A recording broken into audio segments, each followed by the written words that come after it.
Today on the Athlete's Mindset, I'm honored to be joined by NBA veteran Chris Dudley. Chris played 16 seasons in the NBA, known for his grit, defense, and leadership on and off the court. But what makes his journey especially unique is that he accomplished it all while managing type 1 diabetes, becoming the first person with the condition to play in the NBA. Throughout his career, Chris played for teams like the Cleveland Cavaliers, Portland Trail Blazers, and New York Knicks. Beyond his time as a pro athlete, he has dedicated so much of his life to advocacy and youth development through the Chris Dudley Foundation, an organization focused on empowering young people with diabetes to take control of their health and their future. In this conversation, we'll dive into his NBA journey, how he managed type 1 diabetes at the highest level of sports, and why his foundation continues to make such an impact.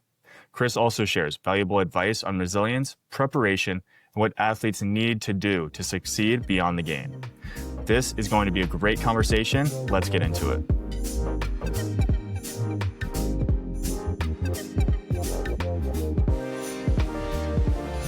Chris, welcome to the podcast. How are you? I'm great. Good to be here. Thank you.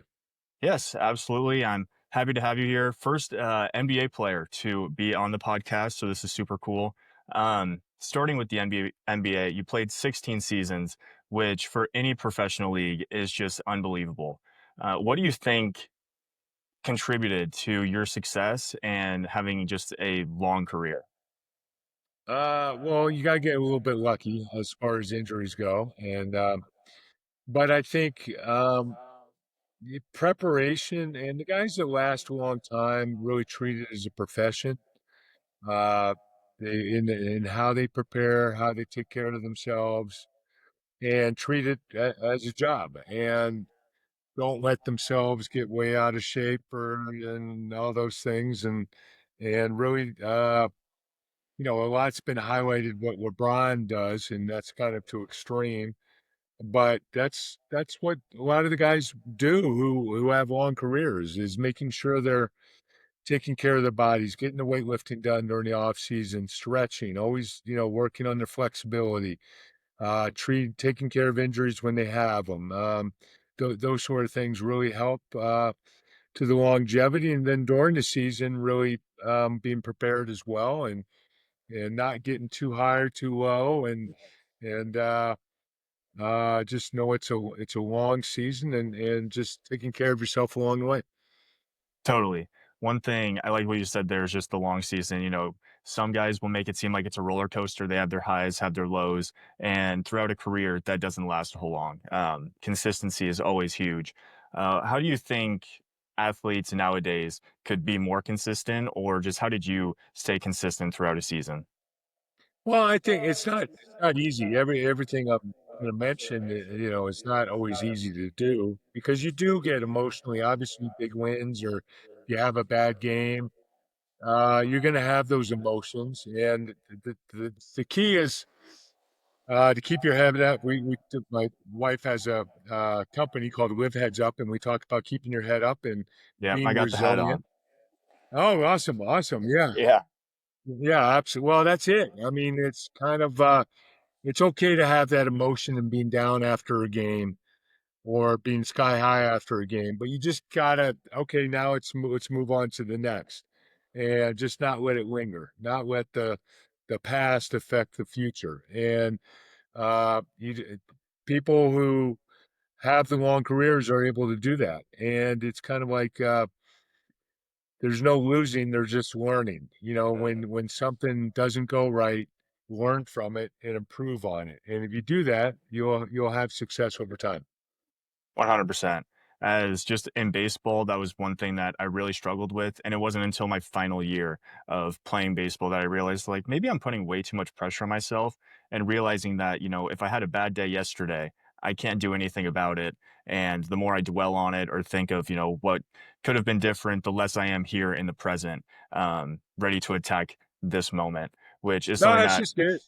yeah, And I think, it's helpful for me to, I forget where I heard it or, there was kind of the Dr. J who was my hero when I was growing up, basically saying you can't make any shot you don't take.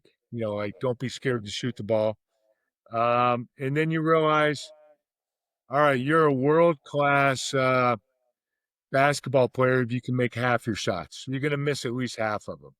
Or, baseball is even more. If Yeah. you're a world class, you're in the Hall of Fame. If you're a Major League Baseball player and you're able to hit the ball, get 3 hits out of 10. Yeah. And so you have to realize you're not going to be successful 70% of the time. The players are not going to be successful. Just the way it is. But you can't let that get you down. And dealing with slumps in baseball, but it's the same thing in basketball. If you're kind of out of rhythm or you're off your game, just not letting it affect you and not let it linger, and just keep, all right, how do I turn this around? And again, it's learning from, all right, why did I miss that, or what's going on? I got to get my legs into my shot now, or I got to be prepared, you're ready to catch the ball when it's past me, or whatever it might be.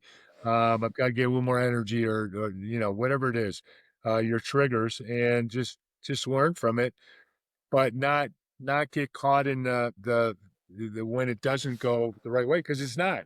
it's not gonna, it won't most of the time. Or at least half the time it won't in basketball. And so you just got to learn from that. And then the other thing, and which is I think key in every sport, is it's not just, my success isn't just based on whether when I took that shot, if it went in the basket. My success, am I getting back on D? Am I being a defensive presence? Am I getting a lot of rebounds? Am I giving assists? Am I setting great screen? There's so much more to the game than just that one item. And I think we can get so focused on that one part of the game, and you can't let it affect the other places. When I talk to kids, I say, I've always loved, Bo Ryan was a Hall of Fame basketball coach last at Wisconsin. Yeah. He said, be great at the things that don't require any talent. And I thought, that's awesome. It's like you can still clap it up and be a Mhm. great teammate and dap your teammates and be Mhm. positive energy. You can sprint back on defense anytime and every time. You can box out every time. Those aren't or I don't know if it's as big in baseball, but there's never been a good defensive basketball team that doesn't talk on defense. So you can Yeah. be back, you can talk it up. You can screen come and get under, I got help, all those things that are so important. And if you go, that was an eye opener for me when I was a young in high school, going to a pro game, just how loud it was on the court. There's this constant chatter, constant talk, and you have to do that especially in a team sport. You have to be able to do that. Yeah, I love what you're saying there. And one thing I've harped on Nolan is she's a better scorer than I was. I played basketball in high school and then decided to play baseball in college, but I was not much of a scorer. Nolan, much better scorer. For anyone who doesn't know, Nolan's my sister, who is going to And she can Morningside shoot it. next year. She's a good shooter. Yes, Yeah. yes. And but one thing that frustrates me is I was always like, all right, I'm not going to score, but I need to get some rebounds. Like I need to bring value somehow. And Nolan, Yeah. like the ball goes up, and there's times where she's just standing there. I was like, we got to get the boards. Like, and it's those things that I think so many players don't understand. Everyone wants to be the scorer, they want to be the person on the front page. But I mean, like in your position, you weren't always, scoring 20, 30 points a game. It was just playing in those other roles that other people weren't, that, gave you such a long career. And so many people just don't. They want the highlights, but they don't want to do the hard work that maybe doesn't get shown a lot. Well, and I think and you talk about having a long career, it's figuring out where that value is. How do I make my team win? Where do what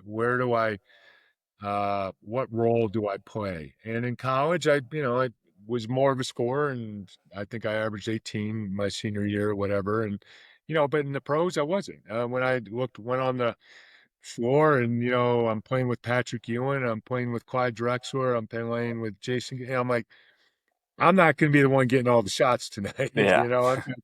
I've got to do other things. And by the way, every possession you go down, only 1 out of 5 is getting to shoot the ball. So you've got to be able to do other things. And for me, I found out early that if I could rebound at a high level, if I could defend and block shots at a high level, I was going to have a long career. And I had to take care of those things. The offense could go up and down a little bit, but I better consistently be good at those things if I want to play. And I would say even as coaching, when you're coaching, you're like, all right, who's my, you're looking down the bench, making the sub. I need someone, I need a lockdown defender. It could be I need somebody who can knock down a three or, a great shooter to loosen up the D. Or it might be I need somebody with energy who's going to be my spark plug out there. I need someone to get box out and get some board. We're getting killed on the boards. Who's my rebounder? All those that you need those. And that really happens at the higher you go, where you get a little bit more specialized. I mean, you still want to be as well-rounded as you can, but you better be great at something. And I always felt like I needed to be the best on the team at something, or at least at the top, close to the top on the team. When the coach looked, he knew what I did well, and that's really important. Because if he goes, he's okay in everything, it's like, well, why is he putting you in the game? So you really need to you need to specialize. You need to be great at something. Still work on all those other areas, but be great at something. Yeah, I think that's great advice. You see it all the time in baseball too, the guy that can play, every single position, but he's not a stud at any of them. Yep. And there's the guy that can only play shortstop or he can only play in the outfield, but he's great at it. And it's so much easier to rely on those people when what is needed, they can just do it. Well, I You talked saw to that. Yeah, I Yeah, saw that go in the ahead. pros. Well, no, Yeah. I saw that in the pros where guys that played well. I said these are guys that are good players, but they were kind of good or okay at everything. They were an okay shooter. They were an okay scorer. I mean, they were good, but then okay, maybe not great defense. They just didn't last because it was the for the coach, he's looking, I want somebody who's great at doing those certain areas, and they'll figure out how to maximize everybody's ability because as we started off by saying, only one person can shoot the ball every time down. So I need someone who sets great screens to get Steph Curry open. I need, or whoever it might be, our shooter open. I need somebody who's going to rebound. That's key, or I need someone who can run the offense. It's like you got to be you being specialized really lends to longevity and playing time. Yeah, that's huge. That's what I'm looking forward to with Nolan. Just her shooting ability is unreal. My Yeah, brother yeah. also played basketball, and she just anytime we do a shooting competition, play horse or anything, she just blows us out of the water. It's pretty fun to see. You kind of Yeah, touched on it a little bit. What's the biggest difference between your time at Yale, the college game, compared to playing in the NBA? well, I think whether it's going from high school to college or college to the pros at every level, or from JV to varsity or whatever, eighth grade on, every time you make the jump, the game gets faster. Uh, the athletes are, that's probably the biggest one, is the speed of the game picks up. And then with that, the athletes are stronger, taller, whatever, more skilled. Uh, but I think it's really the speed of the game that can you make the adjustment at the next level with that speed of the game.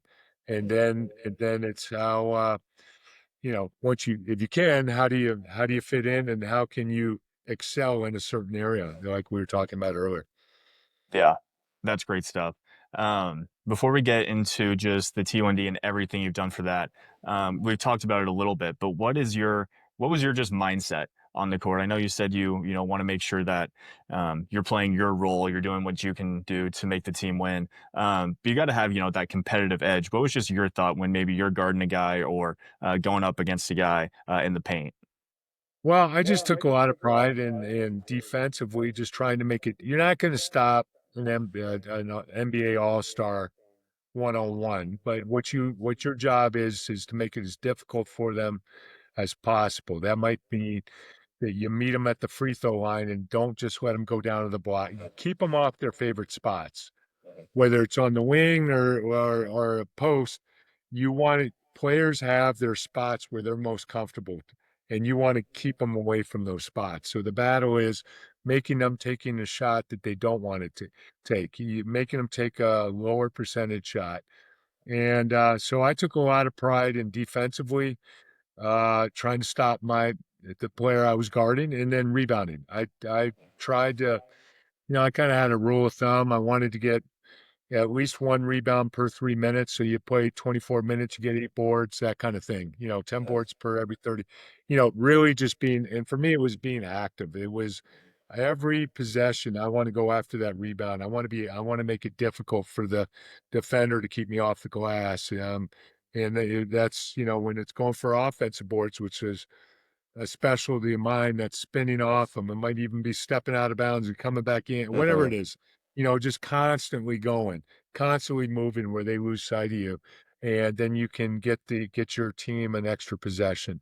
So those are the things I think about. I think as a team, and we started to touch on this earlier with that quote by Bo Ryan, but I think as a teammate, it's how do I make my team better? And that's a couple ways. That's one is doing the things that your team needs, and your coach will kind of help you define that role.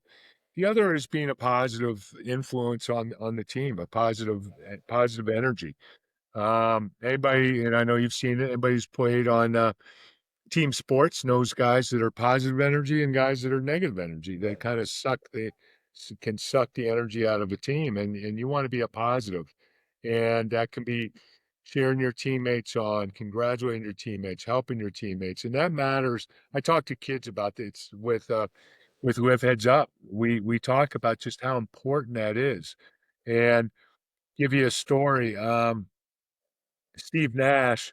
I don't know if you know, Steve Nash Yeah. was in, yeah, you know who he is, right? Yeah. He was two-time, and a guy who 6 foot whatever, 6'1", from Canada, played at Santa Clara, ended up being two-time MVP in the league.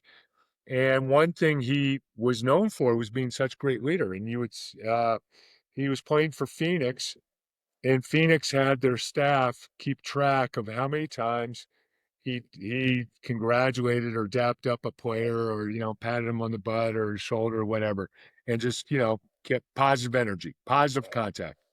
And the number was, and I'll ask the kids, how many times do you think? And they'll say 50, or in the 48-minute game he probably played 40 minutes. And the number was like 251. Just a Wow. crazy number. Yeah, just a Mhm. crazy number. And then Cal Berkeley did a study, and they saw that, and they did a study, and they would monitor for teams how many times each team did it versus their winning percentage, and they were not surprisingly positively correlated, because the Yeah. teams that were tighter group, that were encouraging each other, played better.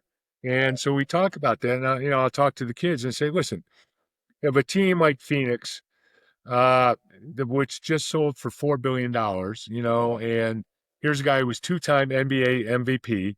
If they think it's important, and what it's a big part of what he does in his game, don't you think it's important at the high school level? And I'll say, and I will tell you, guys that I played with stayed in the league longer because they were such good teammates, Mhm. and they made you feel better. They made you feel good I mean, obviously they could play. You're not going to be on the team that can't play, Yeah. so you got to be able to do that as well. But they stayed in the league maybe a little bit longer because they were so good in the locker room, so good on the bench. And that it does matter. It contributes towards winning, and it's really important. And again, that fits into that kind of uh, be great at the things that don't require a Mhm. 45-inch vertical, or 100-mile-an-hour fastball. I mean, but those things you can work on, but you might not control completely. But being a good teammate, you do control that. And being, doing the things that don't require the talent, you do control that. Yeah, that's great stuff. I had no clue about one, the Steve Nash study, and then also what Berkeley did. But when I was at Portland, our head coach, he gave us advice that I'll take on forever. Is just the greatest impact you can make is a positive impact on someone else, Yeah. and that's the Yeah. greatest impact you can make on yourself. Yeah. And at Portland, it was the same exact thing. We would be in the weight room, you get done with a rep, a set, and it's just a high five. It was almost like a thing after every single drill. It was like, all right, touch someone, like give them a high five. And it was just like almost just like locked into our brains. And there's times now where like I'll be at the gym just working. I was like, oh, I wish I could just like, give everyone a high Yeah. five after all their sets. Like it's just the positive energy. And like you said, it doesn't take any, wild effort or anything to do it. All you have to do is do it. And I bet that that's got to be so true that guys, their career is longer just because they're bringing out the best in other guys. So why would you not have them, on your team? Yeah, especially as a coach. I mean, especially you're only 5 guys on the floor. It's really guys, especially that aren't playing tons of minutes. A coach has discretion in those positions, and it's like, I want somebody who's going to be a positive energy and help our team. I don't want somebody who's going to be pouting or you know, not ready. And those things become self-fulfilling prophecies as well. Is where I've seen it happen both ways. I've seen where in the NBA you always get opportunities. And because it's a long season, somebody gets hurt, somebody, whatever. You're always going to have opportunities. And I've seen where guys have gotten benched or they're not playing as much as they think they should. And there's two ways of reacting. One is like, all right, I'm going even harder. I'm going to be ready. I'm going to show the coach and I'm getting extra shots in. I'm just going to be ready. And when they do get that inevitable opportunity, they are ready. And usually it works out well and they get more playing time. I've seen the opposite where a guy pouts and says, Coach doesn't know what he's doing. And then they're not ready when they get that opportunity and they kind of end up proving the coach right inadvertently. And so that happens as well. So it's just really, controlling what you control and having that positive energy. And as we talk about, living heads up is so important. And it's intuitive. Where we know it from having played, right? You know who you like playing. You know who are good teammates. Yeah. You know the guy that makes you feel good, and you just know that intuitively. But it's also proven scientifically, where if someone smiles at you or congratulates you or pats you get endorphins. You kind of get you got to get a positive feedback, and so it's intuitive, but it's also scientific, and it's been proven, and that's just really important. Yeah. I mean, there's two ways you can take pretty much every single scenario. You can feel sorry for yourself and, worry about those things you can't control. Or you can say, you know what, these are the cards that have been dealt to me and this is how I got to respond to it. Kind of going along with that and the cards that have been dealt, you were the first NBA player with type 1 diabetes. So 16 seasons in the NBA is already an unbelievable feat. And then doing it while having this condition, which probably at your time wasn't, super developed. There wasn't probably as much research on it. How did you deal with playing in the NBA with type 1 diabetes? Well, it was tough. So I was diagnosed at age 16, sophomore in high school in 1981. And it's diabetes has come a long, long way with the technology, with the tools that are available now to monitor, to deal with it, from insulin pumps to continuous glucose meters. That wasn't around then. And so, during when I was playing during my career, I used to do it at camp where I would kind of have the players, the campers, count out every time you said the word test, and I would go through my game day routine that I would test my blood sugar before I went to the gym, before I ate, before and so on and so on.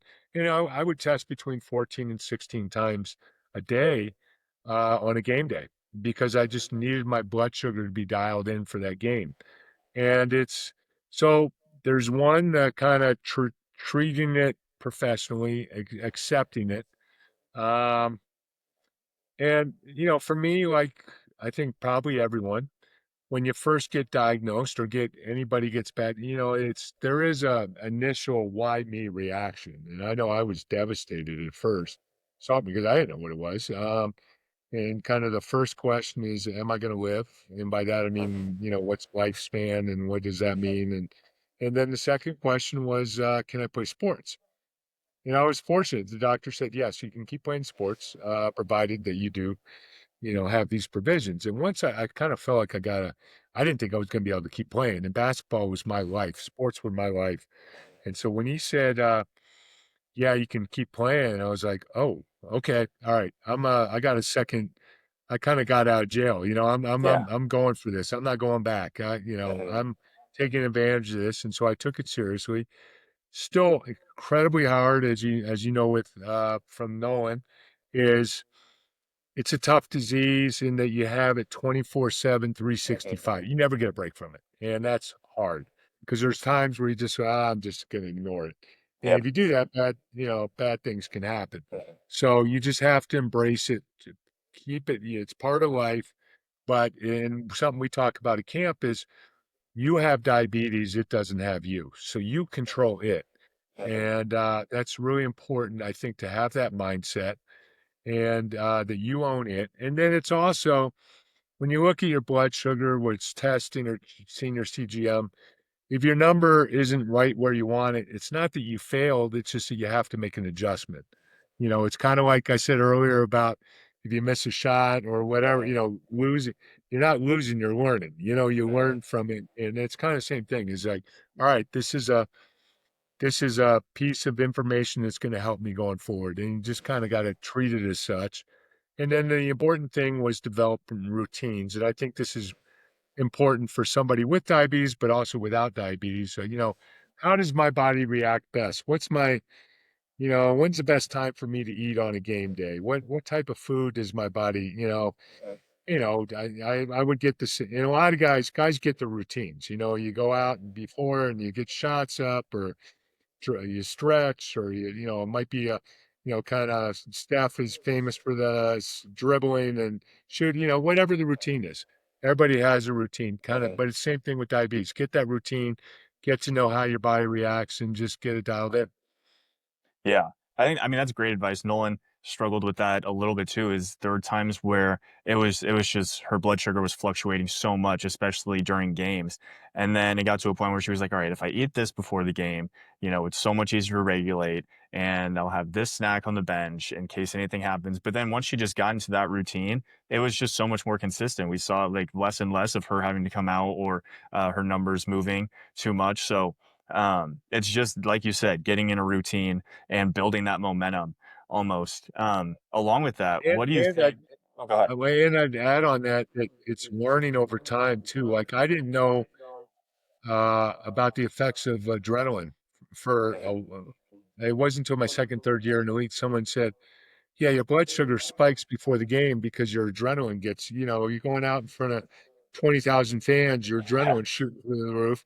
And, that will spike you up, but then it can drop. It's those sort of things that you learn over time. You also learn what type of, like you were saying with Nolan, what type of foods do what to my blood sugar. And that's again, I talked to a nutritionist and this guy said, well, why don't you try these foods? And, I think all that stuff is important. And part of that's just keeping track and the trial and error. Yeah, 100%. Do you feel like there were some games where maybe you shouldn't have been on the court, whether your blood sugar was extremely low or extremely high? It's a lot easier nowadays just with, the Dexcom and you can just open up your phone and go, oh, yeah, probably, my mom's in the stands right behind, just looking at her blood sugar the whole time. And if it, gets to a number, she'd be like, hey, you should probably come out of the game now. That wasn't the case back then. No, it wasn't. And I was a little stubborn or hard headed Yeah. where, You want to play. yeah, I wanted to play. And I also I took a responsibility, whether I really had it or not, who knows, but of being the only player in the league with type 1 diabetes. I didn't want diabetes to be an excuse, so I didn't want to come out of games because of diabetes. And I would try to hide, I didn't. So there were, yeah, were there times I was out there where maybe I shouldn't have because my blood sugar was doing, yeah. I'd say there was, I tell the campers, I say, listen, there's times where I got my blood sugar. I didn't come out of the game, but I just drank 5 bottles of apple juice, and I was sloshing up and down the court because I was trying to get my blood sugar up. So. But yeah, there were definitely times where I had low blood sugars that maybe I kind of hit it and probably maybe should have come out, but again, I was just You're a, trying to, yeah, yeah, you're a just trying, competitor. yeah, Yeah, yep. totally, totally understandable. I mean, obviously, there's been times where Nolan will be like, "I'm fine, I'm fine." I was like, "Well, no, you're not really." Um, You're not. yeah, And uh, my trainer was awesome. I mean, I mean, they were awesome. So, it's so they would I wasn't out there for long when I shouldn't be. Let's put it that way. So it wasn't, and they'd be, as soon as you went over timeout, so like here, have this, or something to.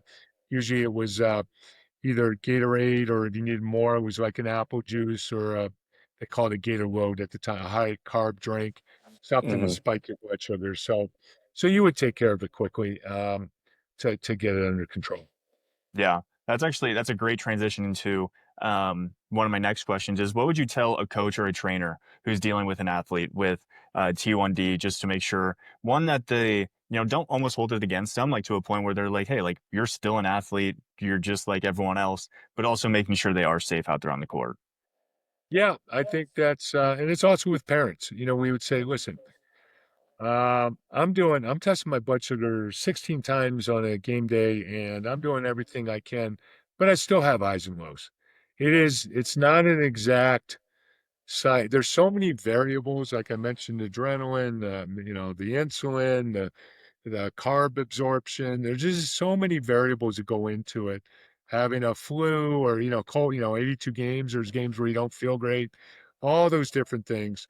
So don't hold it against if their blood sugar's a little bit off. It doesn't always mean they're doing something wrong or not Hmm. trying. They are. So if that's number one. Number two is, yeah, just they can do anything anyone else can do, but they just have to be aware of where their blood sugar's at, and it's okay if they need to take a break and get something. That's okay. And what we tell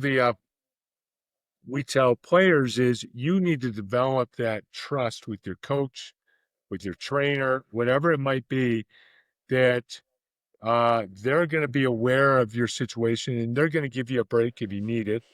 But you're never, ever, ever going to take advantage of that, because once you take advantage of, and by take advantage, I mean, coach, everybody on the line. Oh, coach, my blood's, you Yeah.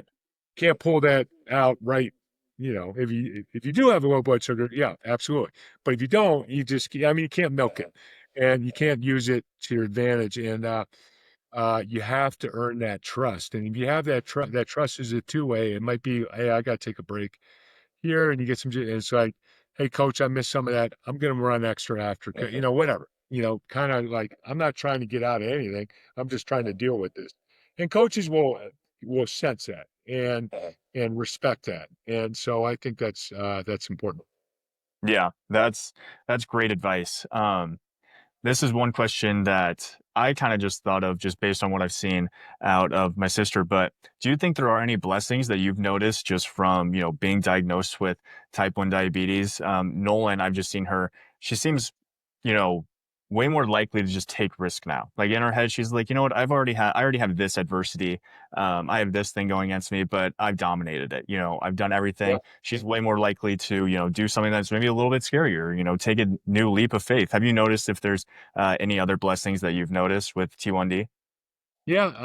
Listen, at the end of camp, I'll tell the parents, there is a silver lining in the cloud of having diabetes, which is I find that we have awesome kids out of camp. I think it gives campers having to deal with adversity and overcome that adversity. I think it can give them a confidence, as you were saying, like with Nolan, that, hey, I handled this.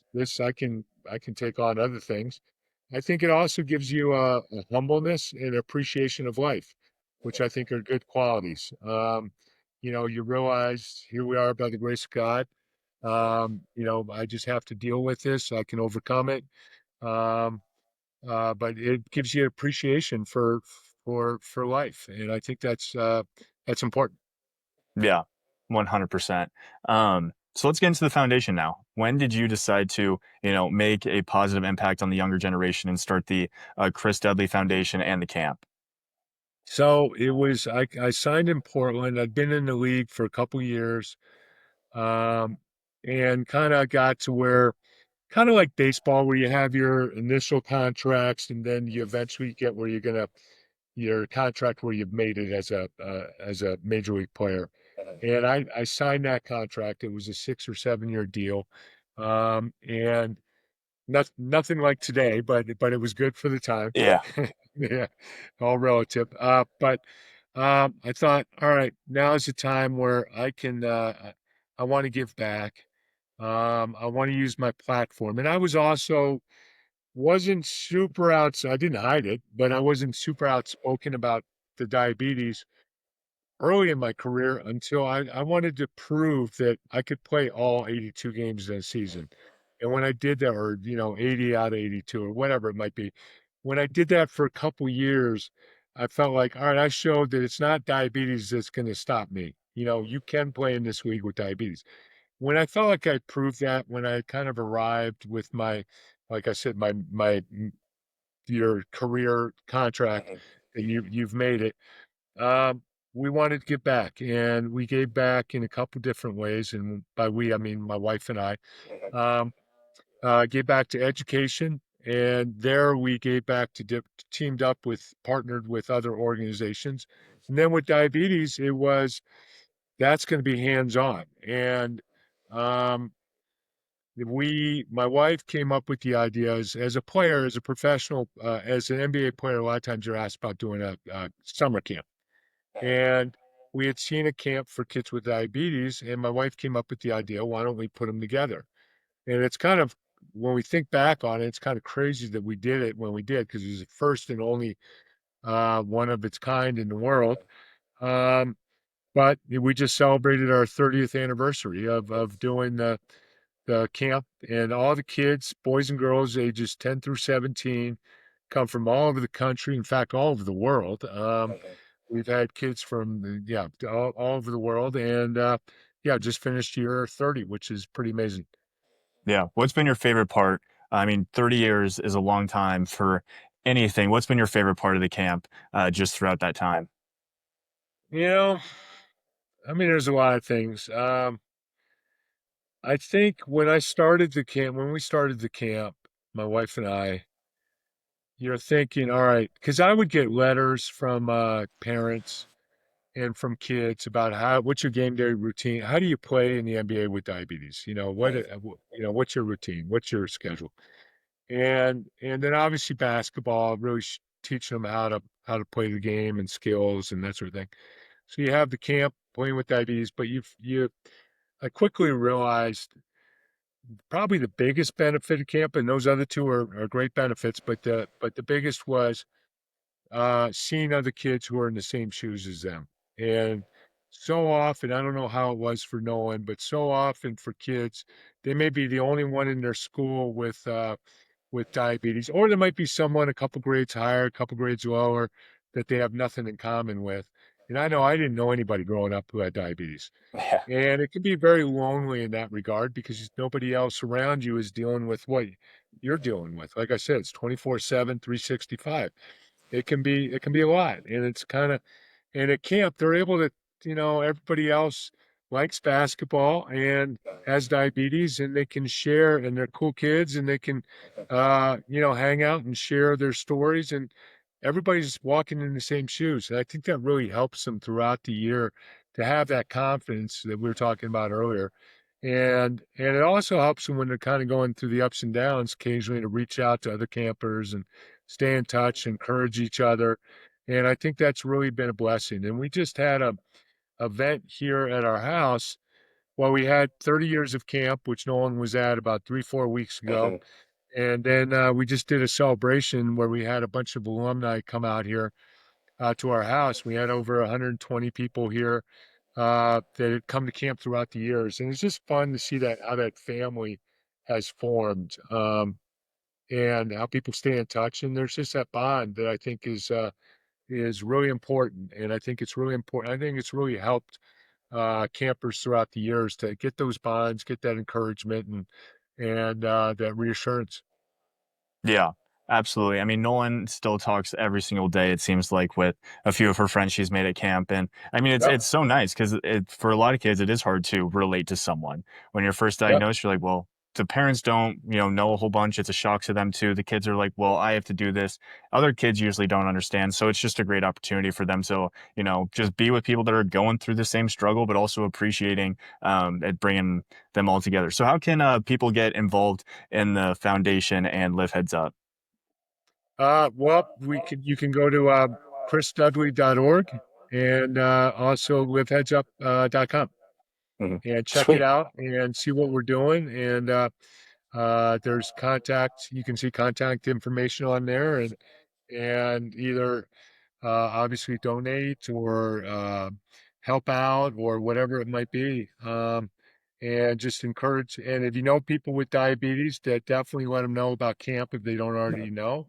Let them know about the organization because we do other things as well to connect people with diabetes. And with the Live Heads Up, we talk about it being a way of life and just going on the website and kind of getting involved and seeing what we're doing and spreading the message because we think it's needed more than ever, especially in this social media post-COVID time where so Mhm. many people have gotten so their life becomes their phone, right? Mhm. Staring at the phone, it's like, no, there's other things. I mean, the phones are okay, and obviously you need them, and they're great tools, but make sure you're enjoying life. You've got your positive energy, you're resilient, and you're appreciating the opportunities that are out there, and you're helping others.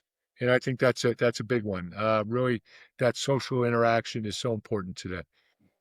Yeah, absolutely. Do you have any advice or just from what you've seen about, Live Heads Up speaks a lot about, getting off your phone, appreciating, the real world that's around us and, keeping your head up so you can see these beautiful things.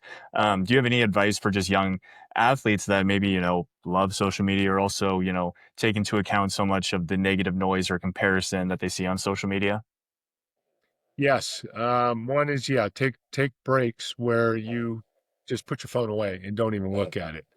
And, occasionally see if you can go a day or two without it. See how that, and you'll actually, it happens to me too. You start, and that's the danger when you have your diabetes on your phone, because then you do have to look at it more. But, Yeah. but you do start, like, yeah, because they're designed to get you addicted to them, where they're going to Mhm. send you notifications. They're going to, try, but just try to get off them.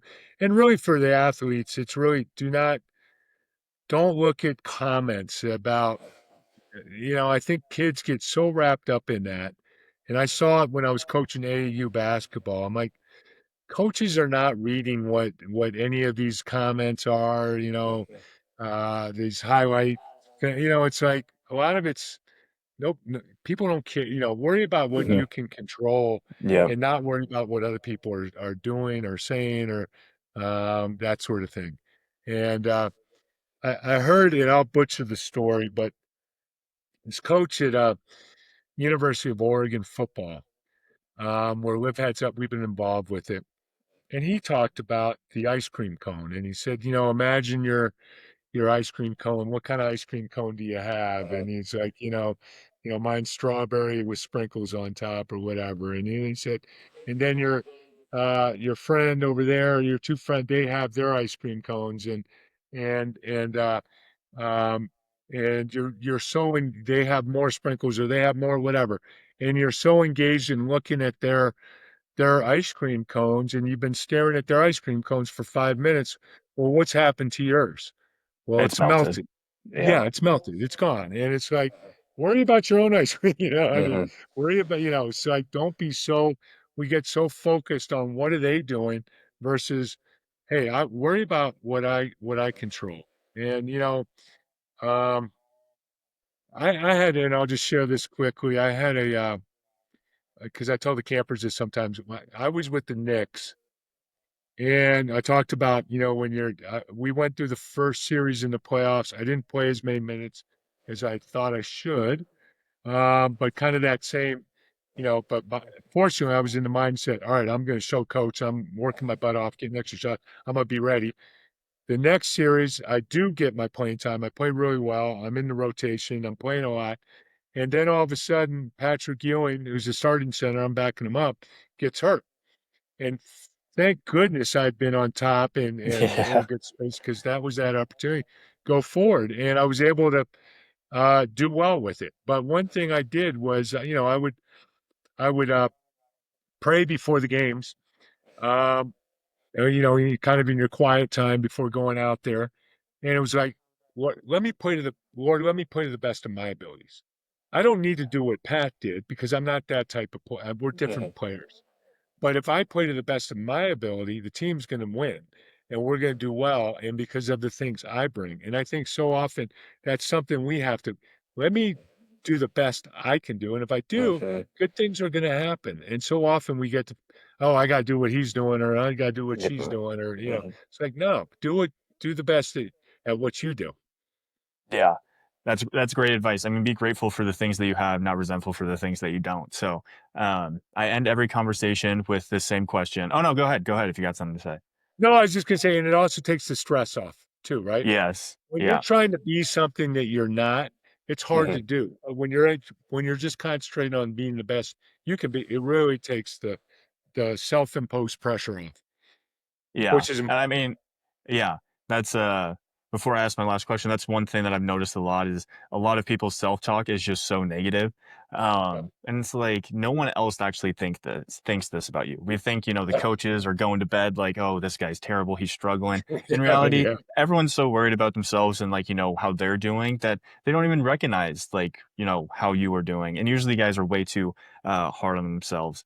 For the last question, if you could go back in time, maybe to your 16-year-old self when you got diagnosed, what would be a piece of advice that you would give your younger self just about the mental side of your sport? probably what we were just talking about is not be so hard on yourself. Just concentrate on what you do. Really excel at what you do. Um, I think we all can be hard. I mean, it's like I'm giving this advice, but it's not. You got Yeah, to work it's at not it. easy. Yeah, We all have to work on it, and so I think that would be it. Is really believe in yourself and really, um, you can do great things if you believe in yourself and really just concentrate on maxing your abilities. And if you do, great things will happen. And fortunately, I feel like I did that for the most part, but I think I could have done it even more. yeah. I mean, most of the time we just need to take our own advice a little bit Yes, yeah, more. And I think, yeah, and that's great stuff. Well, Chris, thank you for coming on the podcast. There's so many great takeaways from this, not only in basketball, but for, parents or kids that are dealing with type 1 diabetes. So thank you for coming on. yeah. Thanks, Tristan. I really appreciate it, and best to know it. Yes, absolutely. Thanks, Chris. Thank you again to Chris for sharing his journey and insight into the mental side of the game. If you enjoyed this conversation, make sure to subscribe, leave a review, and share it with someone who would find it valuable. Thanks for tuning in and keep moving forward. Until next time.